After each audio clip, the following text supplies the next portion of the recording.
One question that's paramount on every mutual fund investor is dividend or growth. It gains significance in light of the new taxation rules that have come up in this budget. In today's Investors Hangout, we will tackle these two questions.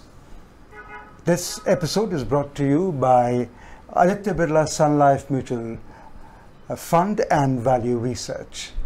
With me is the CEO of Value Research, Dhirendra Kumar. Dhirendra, we welcome you. Thank you. And the question that's paramount that I said is growth or dividend?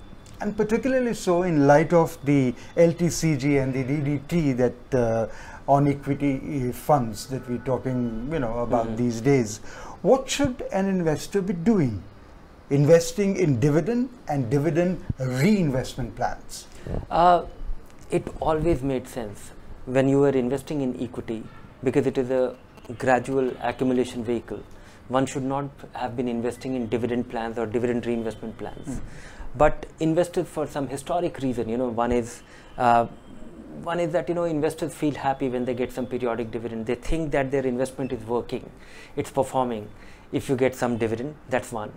And then that is a myth around it. That and there was absolutely no penalization. There was no penalty for investors choosing a dividend plan because the dividend was completely tax free. So was long-term capital gains tax. If you held an investment, no longer.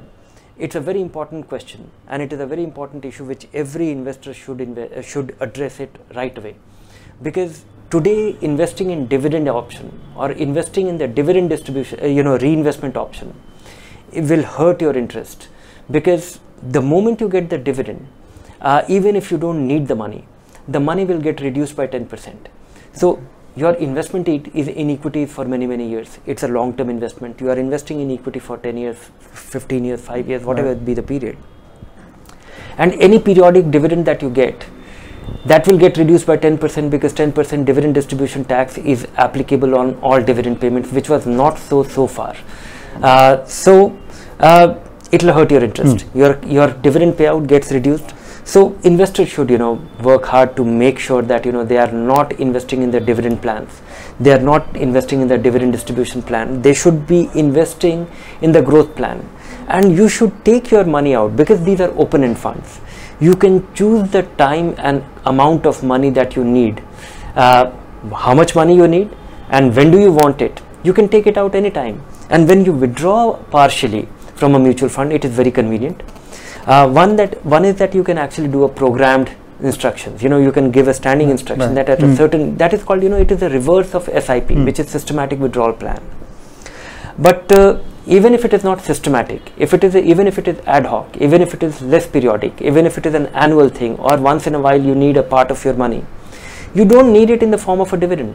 You should be taking that money when you need it, and you should take the amount of money which you think either you need it, or you can adjust the amount that you need based on the performance of your investment. Because dividend, many times you used to get a part of your money which may not have performed well. If you invest a lakh of rupees, and if the fund company decides to give you a 5,000 rupee dividend, then your capital gets reduced to 95,000 rupees. Today you can actually choose when your funds are doing well, when they are performing, and if you need the money, take it out. So move your money, all your money in equity funds or balanced funds from the dividend distribution, dividend plans or the dividend reinvestment plan immediately. And this will be complicated. It will, because you will have to redeem your investment. It cannot be done without by just giving an instruction. You can fill a form, give the fund company an instruction, it will move the money, but it will have an implication. Your units will be redeemed and they will be invested in the growth plans. Okay. So what Dhirendra is saying is that equity is a long-term investment and you should let your money make the most of compounding, right? By keeping it invested through the growth option. Yes. Right? And instead of partially getting it back through dividend. And he explained to you how your money reduces. What about, now this is about the equity funds, what about the debt funds? Should one go with dividend option or growth option even here? One is that there is absolutely no change in this budget on the tax front about debt fund. There is a status quo. It exists the way it was. But even in debt funds, the growth plan works better. It is more rewarding because the dividend distribution tax on debt fund is nearly 20, you know, it's about 29% for individuals. It's 34% for companies. So 29% is comparable to the highest tax bracket. So if you're in the lower tax bracket, it is better to take it in the form of, you know, even because your alternative is that if you invest in a debt fund in the growth option, you take some return in the form of capital gains. It will be added to your income. And if you are falling in the 5% tax rate or 10% tax rate or 20% tax rate, it is lower than the dividend distribution tax. Right. So the dividend plan there also will hurt, you know, will actually be more than the general tax liability. Only in the highest tax bracket, there is a very marginal tax differentiation, 1% less, which is insignificant. So I would suggest that, you know, even debt in fixed income investors should always invest in, you know, while investing in debt fund, you should invest in the growth option. There is another advantage of it. If you hold it for 3 years, indexation and 20% tax rate actually reduces your tax bill substantially. You know, because in case of debt fund, the indexation means that the money adjusted for inflation on for 3 year holdings and more. So the remaining returns, you know, the remaining appreciation will be so insignificant that and paying 20% of those gains is much less. So I would suggest that, you know, the growth plans works better even in case of debt fund. Long time ago there was a differential, there was a tax arbitrage. The dividend distribution tax wasn't there for individuals, it was there for companies, and then, you know, it was substantially lower. It was 10%, initially it was 7.5% or so, and 10%, but today that differential is gone. So mutual funds, choose the growth option. That's the best way to go about it. Okay. And what about those who need regular income from their fund investments? Would you recommend dividend option to them? No, even for them it doesn't make sense, because the mutual fund as a vehicle, you know, the open-end funds, you can take a part of your money back anytime. So the withdrawal plans actually work better from a taxation point of view, because let me give you an example. Right. If you invest a crore of rupees, and if you are taking 1 lakh, I'm just giving this large number for saying, example. No, and for ease of calculation. Yeah. Okay. If you invest a crore of rupees, and if you decide to withdraw 1 lakh rupees every month, and your 1 crore rupee increases to 1 crore 1 lakh rupees, and you decide to withdraw 1 lakh rupees next month, you are not taking only the appreciation, you are actually redeeming a part of your units. And so your 1 crore remains constant, and you have taken 1 lakh rupees, assuming that this was done with a bank deposit. You take all this 1 lakh rupees, that the interest that has accrued on your investment, it will be completely taxable. Here, your 1 lakh rupee is primarily, a substantial part of it will be actually withdrawing your capital from a taxation point of view. Right. So the tax incidence on this will be hardly anything. So the withdrawal plans is much more tax efficient. You are, you know, tax wise, it'll look like as if you are taking a part of your capital. Your appreciation on the remaining investment remains intact. Your investment is doing okay, but the tax bill will be lower. So on top of it, you will have full control on when you need the money. Right. You will also have a greater control on how much what part of your gains you are taking out. You can also be flexible about it. And this is all done with great ease. Today you can give a standing instruction to a fund company, which is called systematic withdrawal plan. It is the reverse of SIP. You say that, okay, this much money, this much of my money should get credited to my account by redeeming my investment on a specific day of the month, and till my money remains just there. Like SIP. Just like SIP, inverse of that. It works better, it is tax efficient, and everything is in your control, and that is how it should be. Okay.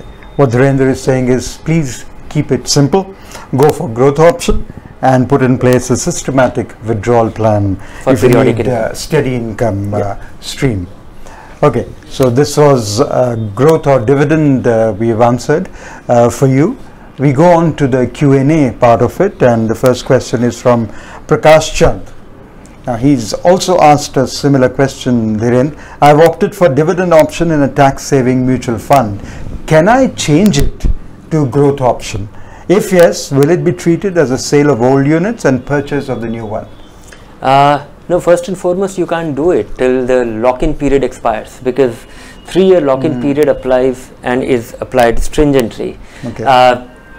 So you don't have a choice. Okay. After 3 years, you are at liberty.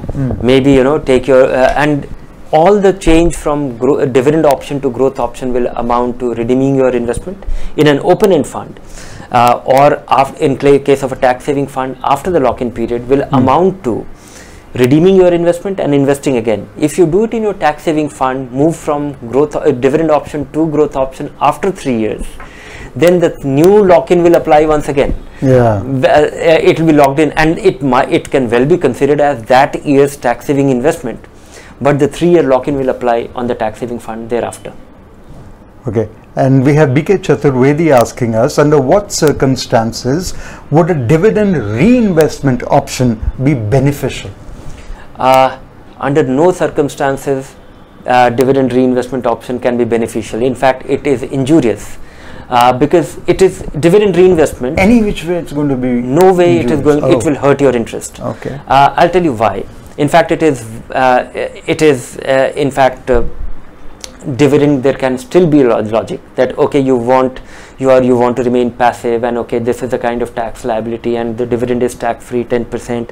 You want the convenience, but in this case, it hurts your interest because you are not getting dividend. The dividend gets reinvested, and the dividend doesn't get reinvested fully, because the moment the fund company pays you the dividend, it has to deposit the dividend distribution tax. It gets reduced by 10%.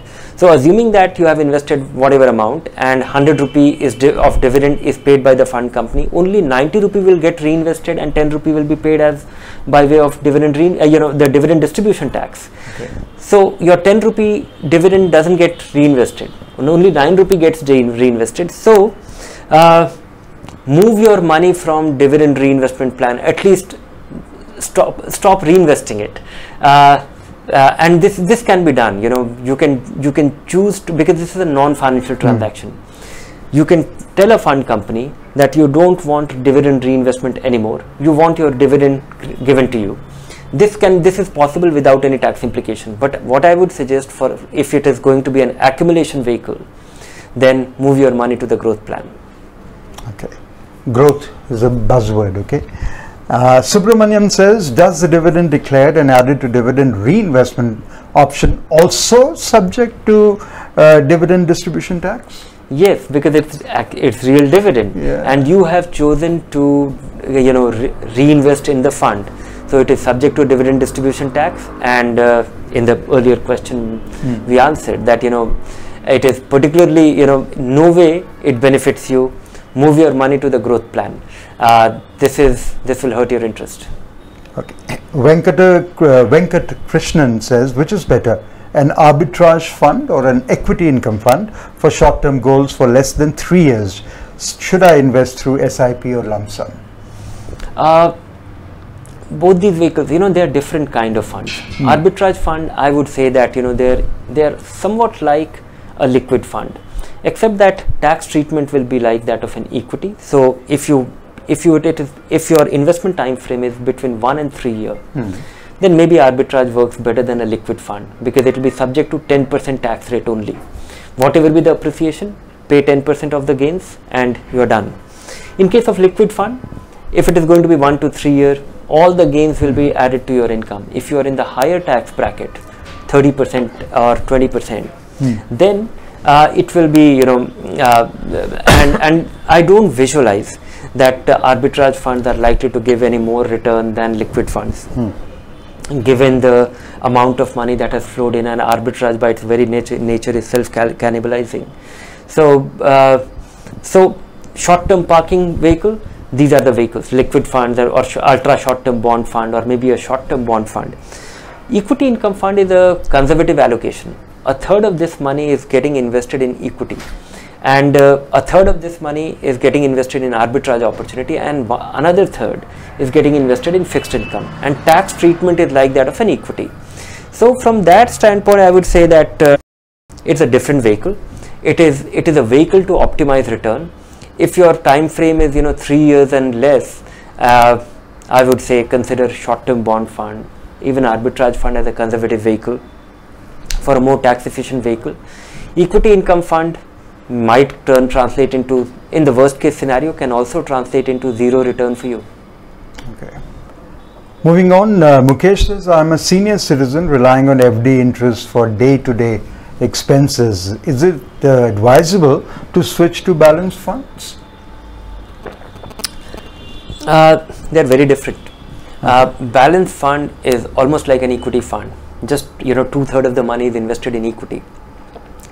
And if you are heavily dependent on that, and if it is large amount of money, I would say the thumb rule which I follow is that if you are withdrawing anywhere between, if your capital, if your need for income from your capital can be managed or can be met with 5% withdrawal rate. For example, if you have 1 crore of rupees of deposit, and if you can manage with about 40,000 rupees monthly income, which is about nearly close to 5 lakh rupees annual, 5 to 6% annual withdrawal rate, I think balanced fund will turn out to be very efficient. It will be tax efficient. It will also have the potential to appreciate. It will have the potential to increase your income over time. But this 5 to 6% is very important. If you start withdrawing 10% of this money, it will become very risky, because in a bad market, in a bad situation, you would have consumed a large part of your capital. So this withdrawal rate is crucial. Never exceed more than 6%, and then balanced fund will work. If you exceed that thing, exceed more than 6%, it will be injurious. And anyway, compared to fixed deposit, these vehicles are more tax efficient. But it is not easy for me saying so, because somebody who has not been used to the ups and downs of the market, who has not seen that appreciation, and who remains disciplined. But if you are able to do that, so if you have sizable money and if you want to grow your money with time, FD, balanced fund could be an option. But fixed deposit, you have to look for some more conservative vehicle, not necessarily balanced fund, maybe an equity income fund. Even a debt fund will translate into superior return. Okay. Because but the conservative ones, not the dynamic bond fund or funds which actually take a bet on the interest rate or credit exposure, but relatively stable, because the form in which you get the return in case of a debt fund is far more tax efficient. They are liquid.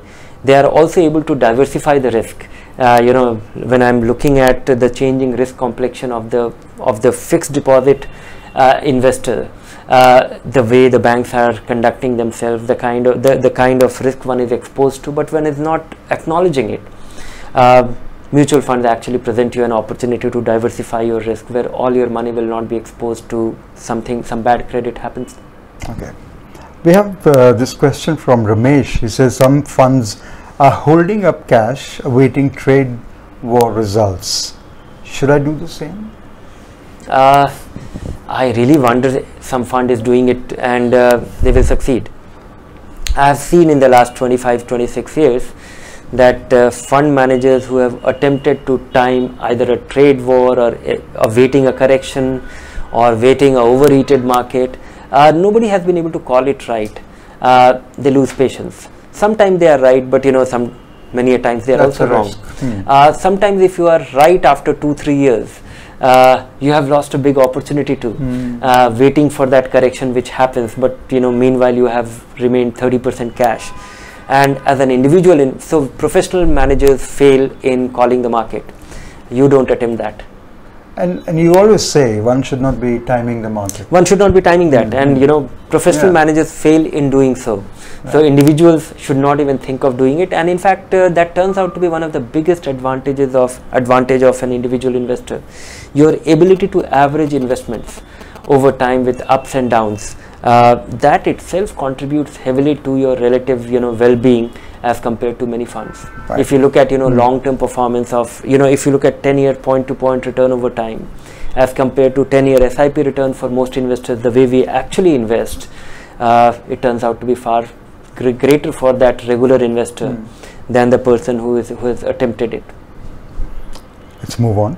Naresh says, my dad is a senior citizen and wants to get a monthly income of 15,000 to 18,000 by investing rupees 20 lakhs in mutual funds. Is it possible?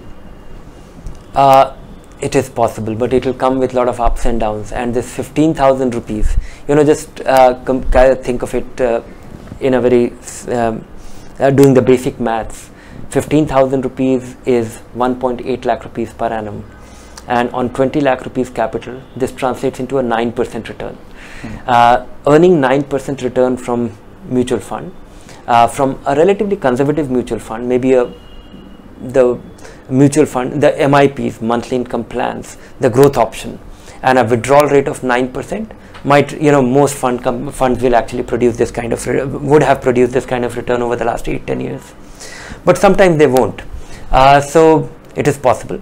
And in fact, that is the only way, because if you take it in the form of a, if you make a deposit or buy a bond or buy a bond fund, the returns will be taxable.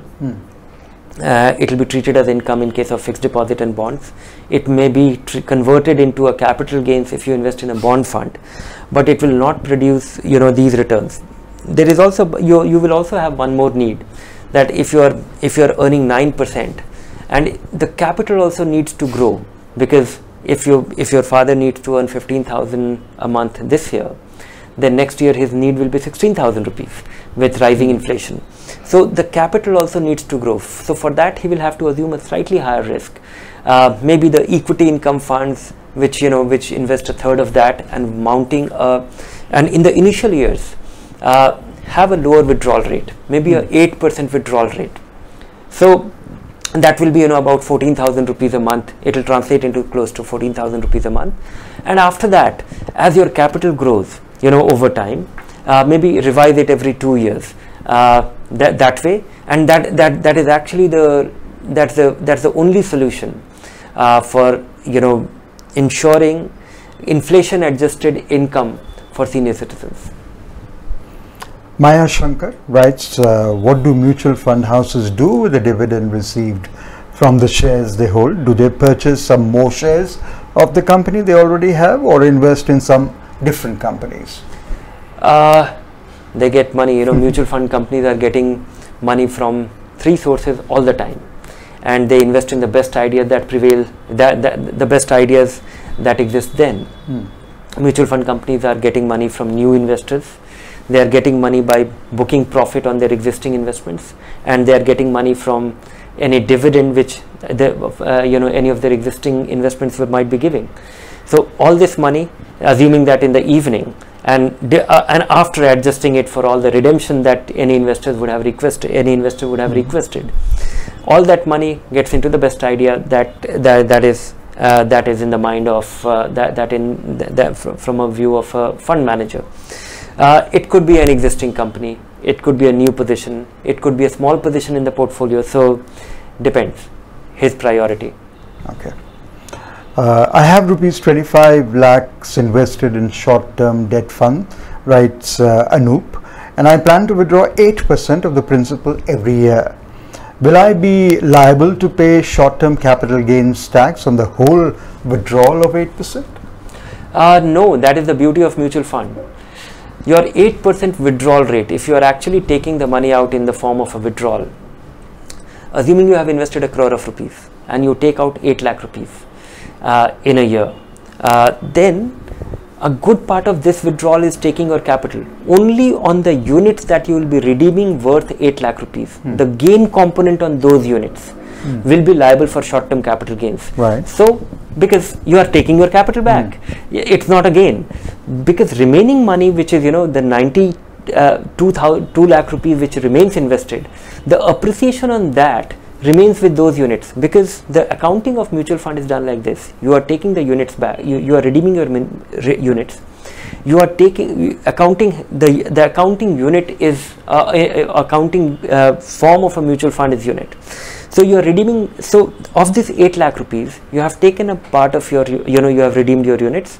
Only the gain component on those units worth 8 lakh rupees. So of that 8%, assuming that, the whole money, so it will be very insignificant. You will not be liable for capital gains, short-term capital gains on the whole 8%, but it will be maybe, the 7-8% appreciation on those units. So nearly 90% of your investments will be tax-free. It will be treated as taking your capital back. Only a small part, nearly 10% of it will be considered as gains on which you will be liable for taxes.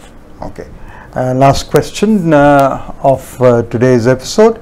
Writes Minakshi, I'm 49. I lost my job and will soon look for another one or start my business. I will receive 40 lakhs as benefits. I already have 1.2 crore in PPF and EPF.